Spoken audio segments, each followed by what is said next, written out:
রবিবার মানেই মানে ভালো মন্দ খাওয়া দাওয়া, আর ছুটির দিন যেহেতু সেই জন্য বরকে দিয়ে রান্না করিয়ে নিই। মানে চিকেন মাটন যাই হোক না কেন সেটা বরকে দিয়ে রান্না করিয়ে নিই। তো দেখো আমার জন্য এক পিস কষাও তুলে রেখেছে, ওটা খেয়ে আমি মানে স্নান টান করে এসে আমার সব কিছু কাজ কমপ্লিট ওদিকে। তো আমি এখানে ওটা টেস্ট করে দেখলাম, তো ভীষণ ভালো হয়েছে খেতে, সত্যি ভালো রান্না করে আমার বর, মাটন চিকেন যাই হোক না কেন। তো দেখো এখানে দেখাচ্ছে আমাকে যে দেখো দেখো এটা দেখাও, তাই বলছে আমাকে। তো তারপরে আমি বললাম মেয়ের জন্য এক পিস মেটে তুলে রাখো, কারণ ওকে তো কোনো দিনও খাওয়াইনি, ফার্স্ট টাইম ওকে একটু মেটে দিয়ে ভাত দিয়ে খাইয়ে দেবো। তো সেই জন্য মেটে খুঁজছে, মেটে খুঁজে ওকে তুলে মানে রেখে দিবে। তো মেয়েকে ডাল দিয়ে ভাত দিয়ে ওটা খাইয়ে দেবো। তো তারপরে দেখো আমার বিরিয়ানির এখানে সরঞ্জাম আমার সমস্ত সব কিছু রেডি। ভাত তো রেডি আগেই দেখলে, গোলাপ জল, কেওড়া জল, ঘি, গরম মশলা, বিরিয়ানি মশলা, আমার বানানো যে গরম মশলা সেটা, চিনি, লবণ, তারপরে তোমার কেশর, মিঠা আতর, বেরেস্তা, সমস্ত সব কিছু রেডি। তো আমি এভাবেই করি, মানে দুই জায়গায়, যেহেতু আমাদের অনেকটা হয় তো বিরিয়ানি, আমাদের মানুষ অনেকজন, তো সেই জন্য আমাকে দুই জায়গায় করতে হয়, নাহলে এক জায়গায় আমি মিক্স করতে পারি না, অনেকটা মানে হাত ব্যথা হয়ে যায় আমার মিক্স করতে গিয়ে। তো প্রথমেই দেখো আমি লবণ আর চিনি দিয়ে নিলাম, তারপরে আমি ওখানে ঘি দিয়ে নেবো, দুই জায়গাতেই দিয়ে নেবো, মানে যেটা মানে পরিমাণ মতো, যেটাতে বেশি আছে বেশি, যেটাতে কম আছে সেটাতে কম। তো আমি মানে আমার হাত ধোয়াটা একটা রোগ বলতে পারো। তারপরে বিরিয়ানি মশলাটাও ভালোভাবে মানে দিয়ে দেবো দুটোতে সেম সেম করে। আর আমি যেহেতু এখানে হাত ঠেকাবো না, কারণ আমার নিরামিষ আমিষের আবার একটা খুব বিচার আছে আর কি। তো তারপরে গরম মশলাটা দিয়ে দেবো, গরম মশলাটা আমি ঘরে বানিয়েই দিই বেশিরভাগটা, তো এই প্যাকেটটা ছিল, তো প্যাকেটটা শেষ করতে হবে তো দিয়ে দিলাম। তো ঘরে বানানো আমার মশলাটাও দিয়ে দিলাম, ঘরে বানিয়েছি। এই মশলাটা হচ্ছে তোমার বড় এলাচ, ছোটো এলাচ, দারচিনি, জয়িত্রী, জায়ফল, সমস্ত সব কিছু দিয়ে, লবঙ্গ, তারপরে তোমার গোলমরিচ, সমস্তটা দিয়ে ওটা আমার একটা গরম মশলা তৈরি করা আছে। তারপর আমি কেশর দিয়ে দেবো, কেশরটা অনেকে দুধে ভিজিয়ে দেয়, আমি কিন্তু দিই না, আমার শর্টকাট, সমস্ত সব কিছু শর্টকাট। কিন্তু বিশ্বাস করো এভাবে খেয়ে দেখবে, এভাবে করে আশা করি মানে নিরাশ হবে না, ভীষণই টেস্টি লাগে খেতে, যেহেতু মিক্স হয়ে যায় তো সব কিছু একসাথে। তারপর আমি গোলাপ জল, কেওড়া জল ওগুলোও দিয়ে নেবো, সব কিন্তু আমি একবারে দিয়ে নিই, বলতে পারো খিচুড়ি টাইপের মাখিয়ে নিই। এটা একদমই না, আমি সমস্ত সব কিছু মাখিয়ে নিই, কারণ টেস্টটা বেশি বেড়ে যায় আমার মনে হয়। যেটা আমি আগে ওই থাক থাক করে করতাম, কিন্তু ইদানিং আমি একদমই করি না।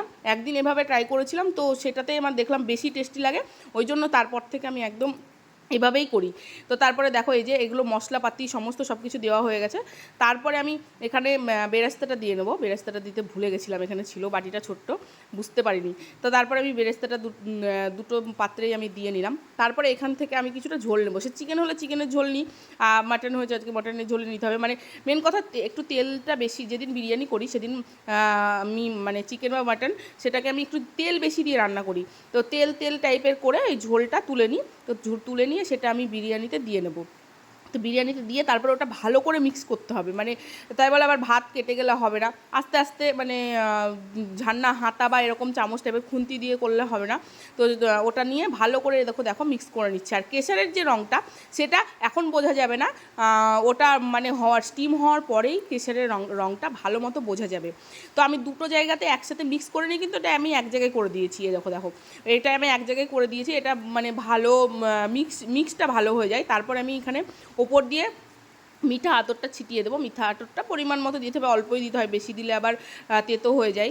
ওই জন্য মানে পরিমাণ মতো তোমরা রান্না করলে সেটা বুঝেই যাবে তখন যে কতটা দিতে হবে কি না। যে 2 ফোঁটা 3 ফোঁটা বলে না, ওটা কোনো কথা না, 2 ফোঁটা 3 ফোঁটার আমি বেশিই দিই একটু, ওই প্রায় বলতে পারো হাফ চামচ মতো এতটা বিরিয়ানিতে। এটা আমার 3 কেজি চালের বিরিয়ানি, মানে 3 কেজি চাল দেওয়া হয়েছিল, আর ভাত হয়ে যতটা বাড়ে আর কি, তো বুঝতেই পারছো। তো 3 কেজি চালের বিরিয়ানি এটা। তারপর দিয়ে ওপর দিয়ে আমি একটুখানি ওই যে তেল তেল ঝোলটা ছিটিয়ে দিলাম, তারপরে আমি এটা ঢাকনা লাগিয়ে একদম কমপ্লিট। ওই যে দেখো আমার বরমাসে চলে এসছে পেছন দিক দিয়ে, মানে ভিডিও করতে দেখলে ওনাকে ওইভাবে আসতে হবে আর কি, আর কী করবো।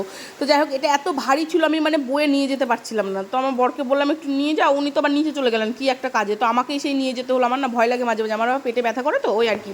আর বাইরে দিয়ে কিন্তু ভীষণ সাউন্ড আসছে, কারণ আমাদের এখানে বৃষ্টি শুরু হয়ে গেছে, আমার ছেলে আবার ছেলেকে আনতে গেছে, তো আর কি করব, কখন আসবে জানি না আমি। তো যাই হোক, তো দেখো বিরিয়ানিটা মানে আমার হয়ে গেছে পুরো স্টিম, কতটা সুন্দর লাগছে দেখতে, পুরো মিক্স করে ভালোভাবে হয়ে গেছে। তো এটা আমি আমার ছেলের জন্য তুলছি, তো ছেলে খাবে আগে, মানে উনি তো দাঁড়িয়ে আছে আমার পেছনে যে কখন আমি খাবো, মা তাড়াতাড়ি আমাকে বিরিয়ানি দাও, বিরিয়ানি খেতে এত ভালোবাসে। আর সত্যি কথা শোনো, আমি এটাকে বেশি রিচও করি না, মানে নর্মালের মধ্যে রাখি, তো সেই জন্য বাচ্চা কাচ্চাদের খেলেও কোনো সমস্যা হয় না। তো আমার ছেলেকে আমি জিজ্ঞাসা করবো দেখো কেমন হয়েছে খেতে, কেমন হয়েছে সোনা খেতে, কেমন হয়েছে বাবা। দেখেছো, আমার সোনা কিন্তু বলবে ভালো হয়েছে, কিন্তু এই যে আমার বরটা দেখো বলবে না, কিছুতেই বলবে না যে ঠিকঠাক, মানে রিভিউটা দেবে তো ঠিকঠাক ঠিকঠাক রিভিউ দিতে ওনার খুব কষ্ট হয় আর কি। খেতে ভালো হয়েছে পরে বলবে এমনি, কিন্তু অন ক্যামেরা তো একটু মানে ওরকমই করে আর কি।